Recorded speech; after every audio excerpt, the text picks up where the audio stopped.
Bonjour à tous, je vous invite à vous abonner à cette chaîne, à aimer, à partager, à commenter ces vidéos, c'est très important. C'est une manière de nous soutenir. Merci à vous tous. Alors comment un petit gars de la France périphérique est-il devenu un champion international de développé couché et aussi un youtubeur patriote reconnu après avoir été donc videur à Paris et petit voyou des stades.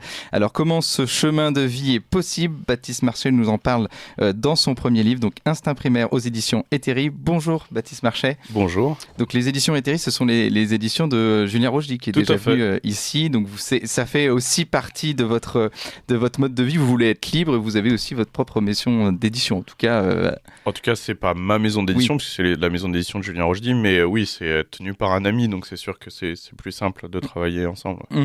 Et donc votre livre, on a envie, ce que je vous disais juste avant, on a envie c'est un livre sur le combat d'une vie. C'est un livre qui donne envie de se battre, d'en découdre. On va en parler, mais d'abord je voulais vous parler de votre chaîne YouTube. Est-ce que vous pouvez expliquer à nos auditeurs? Donc vous êtes à 277 000 abonnés, ce qui est beaucoup, ce qui est 2 fois plus que Ligne Droite malheureusement pour nous. Donc, j'espère qu'après cet entretien ça va monter un peu. C'est ça, on a encore du travail à faire. Et c'est une vitrine cette chaîne YouTube, et vous l'utilisez comme pour servir vos convictions, et en tout cas vous êtes dans un combat qui est métapolitique, notamment avec cette chaîne. Oui, c'est ça. C'est-à-dire que c'est idéologique, mais c'est pas franc idéologique, dans le sens où on passe par des moyens détournés de la culture, tout simplement, de la culture et du divertissement. Ma chaîne, elle est née du constat que mes collègues youtubeurs de notre bord, en fait, étaient beaucoup dans un travail de dénonciation, pas au sens péjoratif du terme, mais c'est-à-dire de montrer ce qui ne va pas, de désacraliser les figures de gauche, par exemple, de montrer les problèmes du système, etc. Et en fait, ils le font, et ils le font très bien. Moi, je suis arrivé là-dessus en disant, très bien, il y a 2 choses que je ne retrouve pas sur YouTube. C'est ceux qui montrent ce qui va, c'est-à-dire que c'est bien de pouvoir critiquer, etc. Mais je pense que pour des jeunes générations, c'est aussi bien de pouvoir s'identifier. Donc, il nous faut des exemples forts. Qu'est-ce que c'est la tradition française? Qu'est-ce que c'est un mode de vie traditionnel pour un homme? Donc ça, c'était le premier constat. Le deuxième, c'était de mettre la culture rurale en avant, parce que, hélas, et je le dis, c'est une des lignes du bouquin, je le dis beaucoup dans mon livre, hélas, la droite est assez confisquée par la culture citadine, que ce soit sur Internet, en politique, etc. Donc voilà, c'est le deuxième axe de la chaîne. C'est ça. Et donc vous parlez nourriture, donc vous faites ce qu'on appelle des repas des seigneurs. C'est assez, on en ressort, on a envie de manger une entrecôte, mais aussi vous êtes très axé aussi sur les métiers artisanaux. C'est ça, l'artisanat, d'ailleurs c'est un chapitre de mon livre, l'artisanat qui pour moi est extrêmement important, le travail des mains, le fait de se salir les mains, c'est comme ça que je l'image en tout cas, c'est-à-dire de créer, tout simplement, et puis parce que l'artisanat, vous voyez, c'est pour moi, l'artisanat français, c'est ce qui représente finalement le mieux la culture française, c'est-à-dire, vous prenez par exemple la forge, les gens qui travaillent en forge, c'est un métier qui est très physique, très dur, très violent en un sens, mais qui à la fin donne un travail qui est très fin, très distingué, vous voyez, et c'est ça la France pour moi, c'est-à-dire c'est vraiment l'effort physique, c'est la dureté, l'épreuve, la violence, pour finalement un résultat qui est fin et qui est reconnu dans le monde entier comme quelque chose de qualité. Tout à fait. Et donc on va revenir sur vos origines. Donc vous venez de ce que Christophe Guilluy a appelé donc la France périphérique. Et mercredi, donc Christophe Guilluy a sorti son dernier livre qui s'appelle Les Dépossédés. Alors est-ce que ça vous parle, cette France des dépossédés? Oui, et d'autant plus qu'aujourd'hui, je voyage énormément en France, puisque je vais voir tous les artisans, etc. J'ai beaucoup de tournages, je vais partout. Et donc, je constate de moi-même, et comme je vais aussi beaucoup à l'étranger, je compare. Et effectivement, il y a un vrai problème. Alors, dépossédé de quoi? Dépossédé, effectivement, d'un droit de parole, tout simplement. Et ça, comme je le dis, il faut faire le constat à droite aussi. Regardez les grands partis de droite, comme le Front National, Reconquête, etc. Comment se fait-il que dans les représentants de ces partis, personne n'ait un accent? C'est vrai, quand on fait le constat, tout simplement, ça peut être bête, mais je veux dire, il y a la moitié de la France qui a un accent du nord, du sud, ardéchois, peu importe. Personne n'a d'accent, c'est-à-dire que ce n'est que des métropolitains. Donc déjà, Un manque de diversité, bien sûr, mais pas d'agriculteurs, la diversité française. Pas d'agriculteurs, pas d'artisans de la campagne, etc. Pas de chasseurs, pas de pêcheurs. C'est quand même étonnant parce qu'on représente une grande partie de la France et c'est à nous en plus qu'on est censé parler puisque quand on parle, ces parties-là parlent de la France périphérique. Donc déposséder de ça, déposséder d'autres choses, c'est l'aménagement du territoire. C'est un sujet qui ne vient jamais quasiment dans le discours de la droite, mais pourtant il est fondamental. Quand vous vivez en campagne, il y a un Français sur 3 qui n'est pas à moins d'1 heure d'un médecin, quand même. Et les déserts médicaux, une heure, vous imaginez, ici on est à Paris, vous imaginez faire 1 heure de route pour trouver un médecin, c'est impossible. Bon, remarquez, à Paris on fait 3 km en 1 heure, mais vous voyez, il n'y a pas de réseau téléphonique. Alors on dira, et c'est devenu normal. Vous êtes au milieu des Deux-Sèvres, et quand vous dites, j'ai pas de réseau, on vous répond, c'est normal, c'est la campagne ici. Mais pourquoi ? Vous payez pas le même prix, votre réseau ? Vous payez pas les mêmes impôts ? Si. Alors comment se fait-il qu'on n'ait pas de réseau ? Comment se fait-il qu'il n'y ait pas Internet, pas la fibre ? Parce que les gens qui sont à la campagne, ils ont besoin d'Internet tout autant que les gens en ville. Et aujourd'hui, tout est par Internet. Vous voyez, les routes sont pas éclairées. Elles sont même très souvent très abîmées. Par contre, les radars, ça on y a le droit. Non mais vous voyez, c'est ça le problème. On a une petite gendarmerie de merde de campagne avec 4 mecs qui sont pas capables de faire 3 tractions. Vous voyez, qui vont être sur les ronds-points. Niveau sécurité, il y a plus personne. Donc ces gens-là, oui, ils sont dépossédés, entre guillemets, ils sont abandonnés.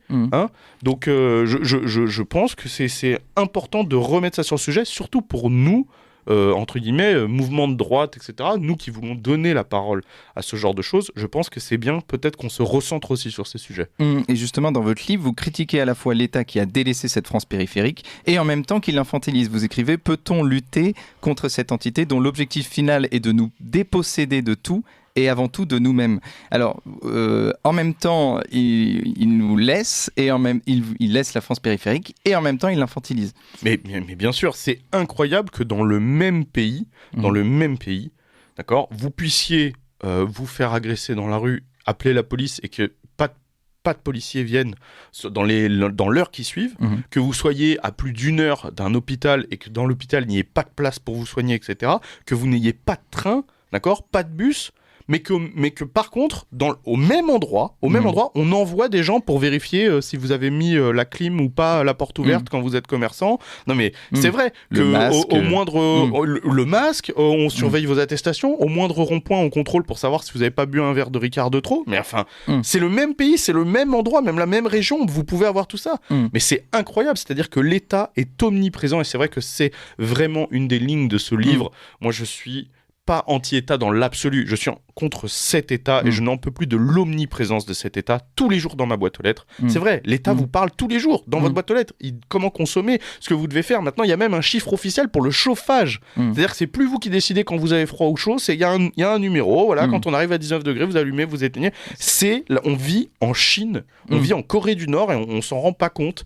Et moi, ça me rend dingue. Quand vous êtes en voiture, il y a 1000 règles qui sont incroyables. Vous n'avez pas le droit d'avoir une oreillette Bluetooth, vous n'avez pas le droit de manger, vous n'avez pas le droit de boire, vous n'avez pas le droit de rouler sans la ceinture, vous n'avez pas le droit de fumer s'il y a un mineur à l'arrière, et ainsi de suite. Mais enfin, vous vous rendez compte, j'ai l'impression vraiment de parler de la Corée du Nord. Bientôt, il y a une seule coupe de cheveux obligatoire.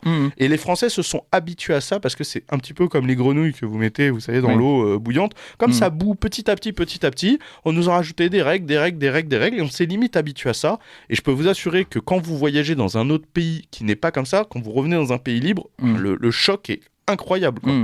Comme le Texas, mais on va y revenir. Et vous êtes, on va dire, vous êtes pro-français déjà, mais vous êtes aussi anti-woke, vous ne supportez pas ce discours de rédemption, de sentiment de vengeance anti-française que peuvent avoir certains Français qui viennent de régions ou de quartiers plus démunis. Et vous, dans votre livre, est-ce que c'est une réponse à ces gens de se dire, écoutez, avec le travail, avec de la volonté, on peut s'en sortir et on n'a pas à demander tout de l'État ? En fait, pour moi, le problème, c'est qu'il y a une espèce de dichotomie, c'est-à-dire que je ne veux pas avoir ce discours aujourd'hui dans l'état actuel des choses. Je veux dire, je ne veux pas dire aux gens aujourd'hui, c'est bon, vous pouvez vous en sortir. Non, parce que l'État leur ponctionne tout et leur rend rien. Donc en fait, oui, on pourrait s'en sortir, mais il faudrait changer drastiquement, pour moi, ce système économique. Parce qu'aujourd'hui, quand vous et moi, qui sommes des travailleurs, quand on reçoit une aide, ça s'appelle une aide, mais c'est pas une aide. On vous redonne un tout petit peu de ce que vous avez donné. Et en fait, c'est incroyable, c'est-à-dire qu'on paye 2 fois trop d'impôts, on est 2 fois trop ponctionné et après on est obligé du coup de réclamer des aides dont on n'aurait pas besoin si on nous avait pas ponctionné à la base. En fait, moi j'en ai marre de cette fausse redistribution. Il y a absolument aucune redistribution en France. C'est les mêmes qui payent pour les mêmes, d'accord. On vit dans un état ultra socialiste et en vérité, quand vous regardez le programme économique d'absolument tous les partis de France, de l'extrême gauche à l'extrême droite, finalement tout le monde est socialiste en vérité, parce qu'en fait c'est qu'une question de comment on va redistribuer les budgets, les aides. Personne ne se dit attendez, on va arrêter de ponctionner peut-être et revenir à un système un peu plus libéral. Alors aujourd'hui ça paraît être un gros mot, le libéralisme évidemment, parce qu'on connaît l'ultralibéralisme avec la libre circulation des hommes, des marchandises, etc. Mais je parle même au sein même de notre pays, on ponctionne 2 fois trop les gens, il y a absolument trop de choses comme ça. Aujourd'hui, vous ne gagnez plus ce pourquoi vous travaillez. Et le vrai problème, il est là. C'est-à-dire que vous ne possédez plus les richesses que vous créez. Le vrai problème, il est là. Aujourd'hui, je voudrais que si les travailleurs français travaillent beaucoup, contrairement à ce qu'on peut croire, d'accord. Si ils gagnaient simplement le fruit de leur travail aujourd'hui, il n'y aurait pas tous ces problèmes. Je veux revenir à ça, effectivement, arrêter de redistribuer pour tout le monde, arrêter de subventionner tout. Il y a une phrase très juste en France, on dit quand quelque chose marche, quand un commerce marche, on le taxe, et quand il marche plus, on le subventionne. Mais c'est vrai, ça marche, on marche sur la tête en France avec ce système. Et vous voulez que les Français se repossèdent, ou en tout cas, vous ne voulez pas créer l'homme nouveau, mais le renouveau de l'homme. Vous avez tout un mode de vie qui vous vient notamment d'une discipline qui vient du fait que vous êtes encore donc sportif de haut niveau. Non, j'y étais, je le suis Vous plus. avez été, donc maintenant vous fumez plus de cigares, enfin, vous faites plus plaisir, mais c'est très bien. De développement du développé couché. Alors, est-ce que vous pouvez rappeler aux auditeurs quelle est cette discipline qu'ils ne connaissent pas forcément, comment vous en êtes arrivé là, et en quoi le sport, enfin cette discipline a été primordiale pour vous, en fait, pour vous cadrer dans votre vie, vous donner une discipline de fer qui fait que ce qu'on disait, vous êtes passé de cette France périphérique à youtubeur professionnel et sportif de haut niveau. Oui, alors c'est vrai que j'ai été sportif de niveau pendant des années, j'ai été champion de développé couché, plusieurs fois champion d'Europe, j'ai été record de France, je suis toujours d'ailleurs. Donc le développé couché, finalement c'est une discipline cousine de l'haltérophilie. Donc voilà, c'est un sport de force. Mais Mais pour expliquer à nos auditeurs, donc vous êtes couché, allongé avec une barre au bout des bras qu'il faut descendre puis relever, puis c'est celui qui fait la répétition la plus lourde qui gagne la compétition, avec des arbitres qui jugent l'aspect technique du mouvement, etc. C'est vraiment très très proche de l'haltérophilie. Et vous êtes à combien de kilos à peu près? Moi, la meilleure barre que j'ai fait, c'est 235 kilos. Ok. Mais je ne dis pas aux gens qu'il faut absolument qu'ils deviennent sportifs de haut niveau ou champions développé couché, évidemment. Simplement, oui, dans le sport et dans le sport de haut niveau, moi, j'ai gagné une discipline qui m'a servi pour toute ma vie. Et aujourd'hui, elle me sert énormément. Et un des conseils que je donne aux gens, c'est de ne pas se fier à la motivation, mais vraiment à la discipline. Parce que la motivation, c'est très dur. Quand vous vous levez le matin très tôt et que vous devez aller dans les bouchons avant de travailler, etc., vous n'êtes pas motivé pour le faire. Mais simplement, c'est une discipline de vie de vous dire voilà, tous les matins je vais bien manger, tous les matins voilà, je vais me lever, aller travailler, etc. Le soir je vais rentrer, je vais lire, etc. En fait, cette discipline de vie que j'essaye d'inculquer notamment à ma génération, voilà, d'essayer de s'instruire, d'essayer de s'entraîner, d'avoir une bonne condition physique, de bien manger, de bien dormir, etc. Mais voilà, c'est un enseignement que j'ai tiré moi de ma vie de sportif professionnel, où là c'est le paroxysme de tout ça, puisque vous êtes obligé de calculer tout ce que vous mangez, de calculer vos heures de sommeil, de vous entraîner très régulièrement, etc. Donc évidemment, mais je pense qu'on peut en tirer quelque chose pour sa vie de tous les jours, et je pense qu'aujourd'hui, voilà, le renouveau de l'homme traditionnel, c'est un esprit sain dans un corps sain, et ce n'est pas inutile de le rappeler, parce qu'aujourd'hui, je pense qu'il y a beaucoup de gens déjà qui mettent l'intellect très en haut, mais qui délaissent complètement la condition physique. Dans les temps durs dans lesquels on vit, je pense que pour assumer ses idées, et même par rapport à l'image qu'on veut transmettre, je pense que c'est très important d'être en bonne condition physique quand on le peut, et donc de trouver le temps de s'entraîner, etc. Même à la maison, marcher, etc. Même avec des enfants, moi j'entraîne des gens qui ont 5 enfants. Tout est possible. C'est important de s'instruire aussi, c'est important de lire régulièrement, de regarder des choses qui sont des reportages, des documentaires. Il vous dit 2 livres par mois, ce que vous recommandez. Par exemple, 2 livres par mois. Après, ça dépend de la taille, mais c'est évidemment. De manière générale, oui, je trouve que c'est important. Voilà. Dans les conseils de vie aussi, de discipline que je donne, c'est de se reconnecter à la nature. Je pense qu'il y a beaucoup de gens autour de nous qui sont complètement déconnectés, notamment des citadins, les gens des grandes villes, qui n'ont plus aucune connexion avec leur environnement. C'est important pour des conservateurs comme nous, si vous voulez conserver, protéger, entre guillemets, il faut déjà connaître ce que vous voulez, votre terre, si vous voulez la protéger, etc. Oui. Et comme je dis, voir 2 animaux sauvages par mois, c'est-à-dire autre chose que des pigeons, des chiens et des chats, ça peut paraître bête, mais combien de gens ici, là, on est à Radio Courtoisie à Paris, combien de gens ici dans le quartier ont jamais vu un chevreuil ou même une carpe, je veux dire, ou une buse. Et puis il suffit de ne pas aller très très loin. Il n'y a pas besoin d'aller loin, exactement. Forêt de Rambouillet, il y a tout ce qu'il faut. Mais en tout cas, vous aviez une discipline de fer, donc vous mangiez 55 calories par jour. Non, 5000 pardon. 5000 calories par jour. 5000, pardon. 5000 calories par jour. Je me rends pas compte, mais c'est énorme. Et donc pas d'alcool, des cacahuètes de temps en temps. Ça, vous l'avez fait. Quelle était, donc vous dites que ce n'est pas la motivation, c'est la discipline, mais quel était votre but quand vous vouliez être le meilleur? Et ça, vous pensez que chacun devrait se dire, tiens, j'ai envie d'être le meilleur dans ma discipline? Non, pas forcément, parce que le sport de haut niveau, c'est un métier, entre guillemets. Vous voyez, c'est la professionnalisation du sport. Donc, ça peut pas convenir à tout le monde. Évidemment, moi, j'étais passionné. Quand vous êtes passionné, qu'en plus vous vivez de ça, comme n'importe quel sportif de haut niveau, de n'importe quelle discipline, vous voulez être le meilleur, vous voulez gagner compétition. Et pour ça, il faut se donner toutes les armes, tous les moyens. Donc ça passe par la diète, ça passe par le sommeil, ça passe par les soins, les étirements, etc. C'est un métier, c'est une vie qui est quasi monastique, comme vous l'avez dit, pas d'alcool, pas de tabac, etc. Aujourd'hui, c'est pas ça, et c'est surtout pas ça que je préconise aux gens. Je veux pas que les gens caricaturent mon propos. Le sport de haut niveau, c'est une chose, et être en bonne condition physique, c'est 2 choses tout à fait différentes. Mais la discipline qu'on tire du sport de haut niveau, elle peut s'appliquer à la vie de tous les jours, et ça peut être dans autre chose que le sport de haut niveau. Vous voyez, moi, pour écrire ce livre, j'ai pris des conseils de beaucoup d'amis écrivains, et qui ont une discipline dans l'écriture aussi, c'est-à-dire qu'ils s'astreignent tous les matins, par exemple, à écrire quelques pages avant de commencer leur journée, à lire, à aller faire des recherches, tous les soirs. C'est une discipline de vie qui est finalement la même. Et vous parlez de virilité tranquille, et qui est liée à la force, ou la vertu de force, qui n'est pas seulement la force physique, mais aussi la force intellectuelle, ou en tout cas de ce qu'on a reçu comme don. Et cette virilité tranquille, elle passe donc par la sport, la lecture, et aussi manger sainement, manger bio, manger avec des produits locaux. Alors bio, c'est pas forcément bio comme on l'entend, effectivement, mais je pense que oui, l'alimentation, c'est une grande partie de la vie. On dit souvent, dis-moi ce que tu consommes, je te dirai qui tu es. Je pense qu'aujourd'hui, il faut manger traditionnel aussi. Quand on a un mode de vie et une pensée traditionnelle, il faut que dans notre façon de consommer aussi, ça se transcrive. Et ça n'est que bénéfique, parce que c'est bénéfique pour votre corps, évidemment, de manger sain, mais c'est bénéfique pour le commerce, pour le terroir, etc. C'est-à-dire se reconnecter aux produits locaux, à ce qu'on peut. Alors, avec le budget qu'on a, évidemment, c'est très difficile aujourd'hui. C'est très difficile. Le prix de la viande explose, les prix carcasses ont explosé, etc. Même les fruits et légumes ont augmenté. Mais il y a toujours des astuces. On peut toujours trouver des moyens. Déjà, dès lors qu'on veut bien cuisiner, parce que cuisiner, c'est très français aussi. Et vous voyez, finalement, cuisiner, c'est aussi quelque chose d'une sorte de discipline à se mettre. Quand on a de dire, je prends le temps de cuisiner, je mange pas un truc vite fait comme ça sur un coin de table.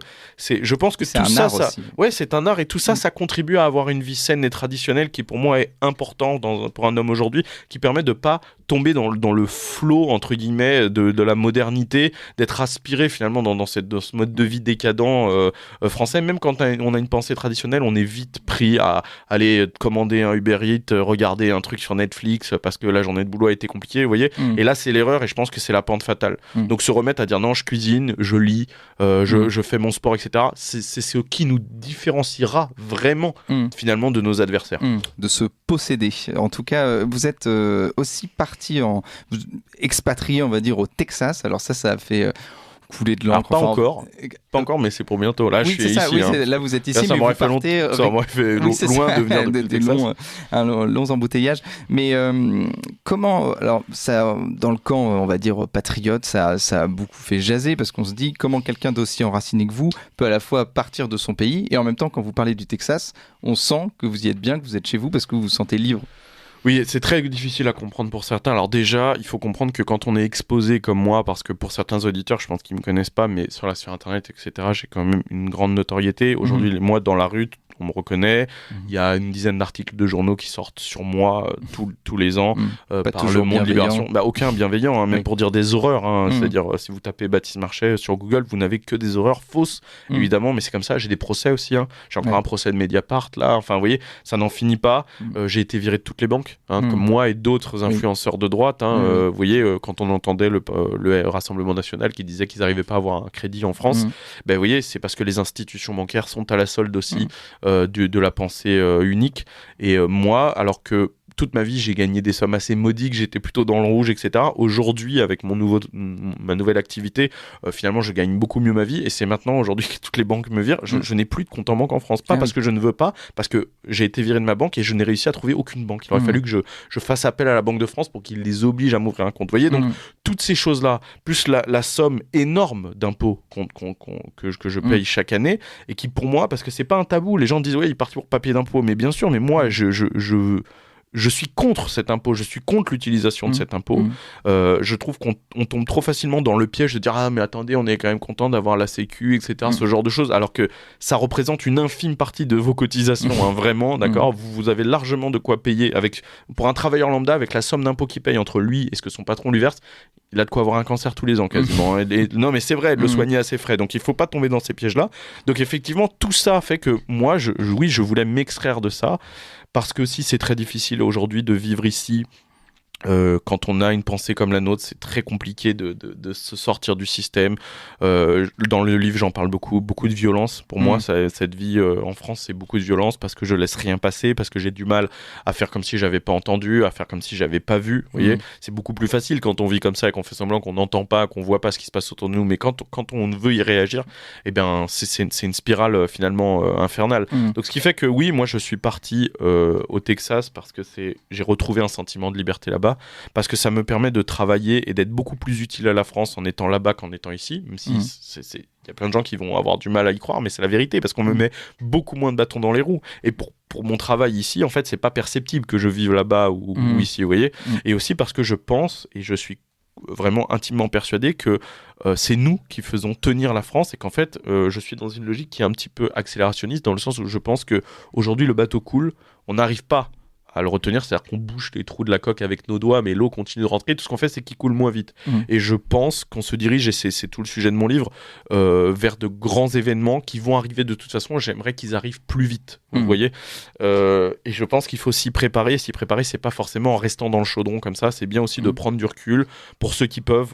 Je dis bien pour ceux qui peuvent s'expatrier, pour ceux qui ne peuvent pas et qui pourraient par exemple partir à la campagne, essayer de s'extraire tout ça de ce système au maximum, de s'émanciper au maximum, de devenir au maximum autonome. Hein. J'en parle vraiment tout ça dans le livre. Donc moi, j'ai pas de problème avec mon expatriation, au contraire, je la revendique. Et je fais énormément, je ne veux pas me faire mousser, mais je donne beaucoup de ma personne pour ce pays, et en fait j'aimerais que les gens qui me jugent en disant oh, il part, etc., donnent ne serait-ce qu'un quart de ce que j'ai fait moi, c'est-à-dire sacrifier entièrement ma vie sociale pour ça, parce que j'avais une chaîne YouTube qui marchait très bien, qui avant même de prendre de prendre parti entre guillemets pour une idéologie ou quoi que ce soit, voilà, exactement, ça marchait très bien, j'aurais pu vivre de ça, faire que des petits reportages sur le terroir, etc., sans jamais prendre de position, et j'aurais gagné très bien ma vie, et puis c'est fini.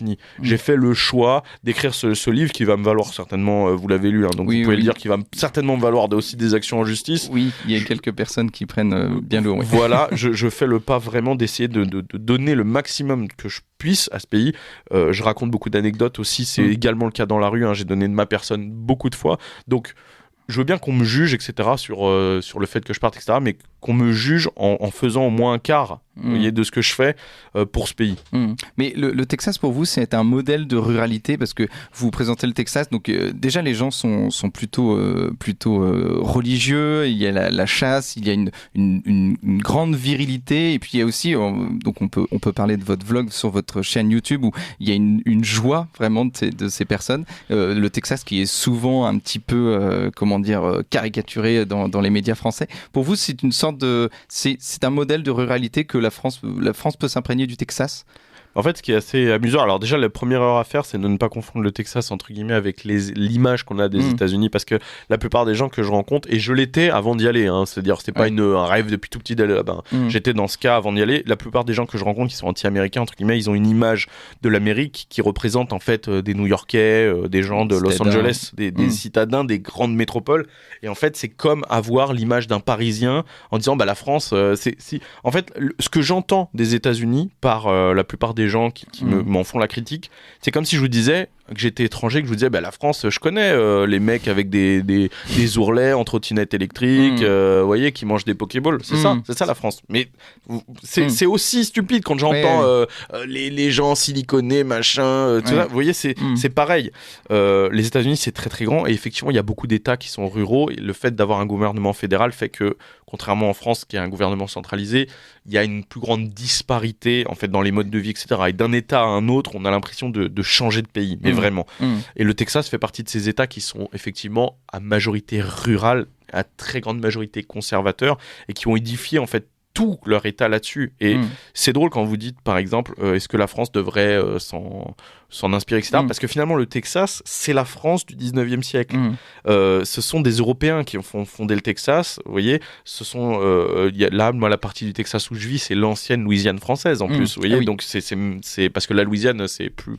Aujourd'hui, c'est un petit État, mais à l'époque, ça prenait une énorme bande. Donc, l'endroit où je vis était français encore il y a quelques années.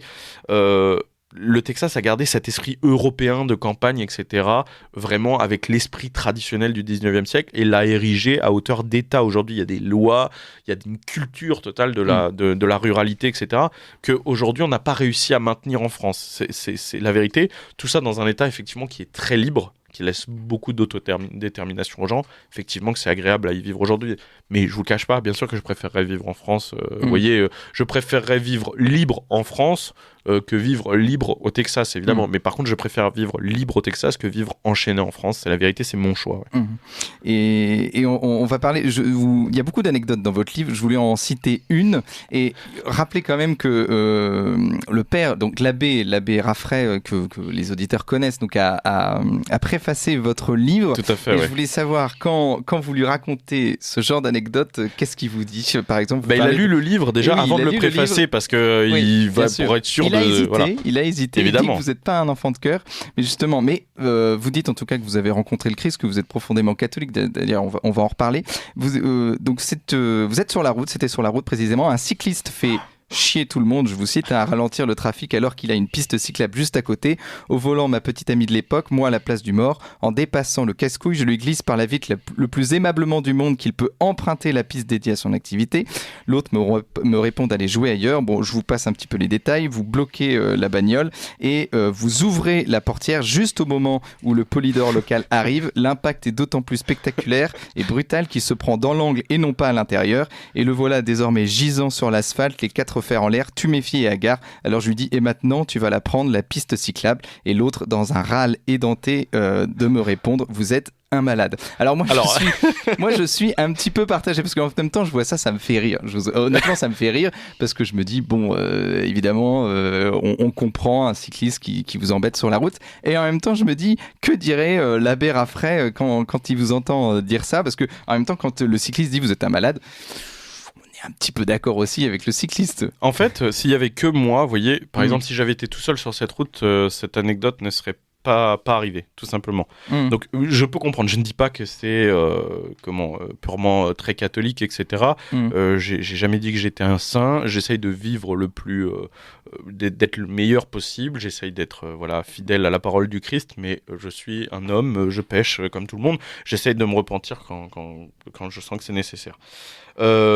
En fait, ce qui se passe, c'est que ce genre de situation, j'ai fait exprès de mettre cette anecdote dans le livre parce qu'en fait, elle est significative, vous voyez, des choses qu'on vit tous les jours et auxquelles le français ne réagit pas. C'est-à-dire que là, je suis dans une file de voitures, de gens, c'est la fin de la journée, les gens rentrent du boulot, il y a des mères de famille qui vont chercher leurs enfants à l'école, il y a des gens qui rentrent du travail, qui ont eu des journées très dures, qui se tapent les bouchons, etc. Vous voyez, le moral des Français, à ce moment-là, il est compliqué. Et en fait, je suis sur cette double voie. Et à droite, il y a un terre-plein central, et à droite, il y a aussi une double voie, mais qui est réservée aux cyclistes. Et là, vous avez un cycliste qui est au milieu de la file, et tout le monde attend derrière. Déjà, il y a déjà un problème. Mais il faut laisser le bénéfice du doute. Je veux dire, ça sert à rien d'être agressif comme ça pour rien. Donc, quand je lui dis le plus aimablement du monde, c'est la vérité. Ah, d'accord. C'est-à-dire que je baisse la vitre et je lui dis, tu sais que tu as une piste cyclable juste là, parce que c'est possible. Vous voyez, tout le monde peut être confus, tout le monde peut, ça se trouve, il connaît pas l'endroit, il a même pas vu qu'il y avait une piste cyclable. Moi, je laisse toujours le bénéfice du doute aux gens. Et le mec me dit, ouais, et alors ? Et en fait, à ce moment-là, vous voyez, en fait, le problème, pourquoi il a cette réaction ? Parce qu'il sait qu'il n'y a rien qui va se passer. Ouais. C'est-à-dire, la réaction, c'est je m'en branle, je peux emmerder des dizaines de personnes qui peut-être sont pressées, mais peut-être même pour des choses urgentes. J'en ai rien à foutre. Sans aucune raison, parce qu'il a aucune raison de ne pas emprunter la piste cyclable. Juste dans le plaisir de faire chier. Et en fait, ces gens-là, ils pourrissent la vie des Français. Ils pèsent vraiment sur notre morale. C'est-à-dire qu'on a déjà des problèmes. On a des problèmes pour finir les Français ont des problèmes pour finir le mois. Les Français ont des problèmes de santé. Les Français, vous voyez, ils ont problème l'école, le travail. Il y a plein de choses qui pèsent, d'accord. Aujourd'hui, l'électricité, l'énergie, etc. Et en fait, en plus de ça, il faut qu'on se tape des mecs qui vous pourrissent la vie, mais gratuitement. Et en fait, il y a jamais, vous voyez, action-réaction. Il y a jamais de réaction. Il n'y a jamais de conséquences à leurs actes. Et en fait, c'est pour ça aussi que les Français ont été infantilisés. Les Français vivent dans un monde où leurs actes n'ont plus de conséquences. On leur a appris, tu sais, où il y a toujours quelqu'un pour rattraper les choses derrière. Il faut qu'on revienne à une société où les actes ont des conséquences. Et en fait, la conséquence de faire chier 10 personnes, 10 voitures, donc peut-être 20 personnes ou 30 personnes gratuitement comme ça et de leur dire je vous emmerde, la conséquence, c'est de se prendre un coup de portière. C'est terrible, mais je veux dire, peut-être que ça peut paraître abusé, mais est-ce que vous pensez que ce mec va le refaire ? Moi, je ne pense pas. Je pense qu'en fait, c'est pas légal, mais c'est juste. C'est-à-dire que c'est peut-être pas charitable, mais c'est juste. À un moment, il faut vraiment que ces personnes arrêtent. Je veux dire, il n'y a aucune raison d'emmerder les gens gratuitement. Moi, je vous jure que dans ma vie de tous les jours, j'essaye d'appliquer ce principe toujours. Je me dis, est-ce que je vais déranger personne ? Vous voyez, tout le temps, je me gare, j'essaie de me garer correctement parce que je me dis, tiens, si je peux gagner un peu de place, ça fera une place à quelqu'un. Quand je monte dans les transports, je regarde, tiens, est-ce qu'il y a une place assise que je peux laisser, etc. Et vous voyez, si on vivait tous comme ça, mais ça changerait les choses pour de vrai. Mais pour ça, il faut aussi punir ceux qui ne veulent pas faire ça, ceux qui ne veulent pas aider, entre guillemets, qui veulent être néfastes pour le plaisir d'être néfaste, de temps en temps, ça tombe.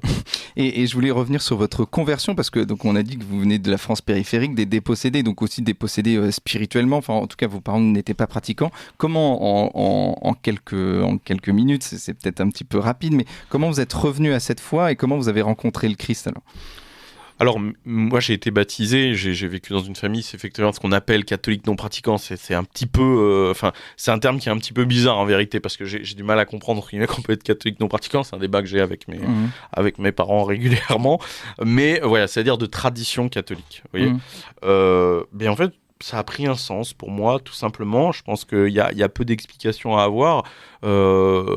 Petit à petit, les questions d'un homme qui grandit, qui veut prendre de la distance sur l'univers dans lequel il vit, sur la vie, sur son rôle, etc., m'ont amené vers des questions religieuses. Et puis, la spiritualité, la foi catholique m'a touché, tout simplement. Après, il n'y a pas de façon de rencontrer le Christ. Alors moi, ce que je préconise toujours aux gens qui sont...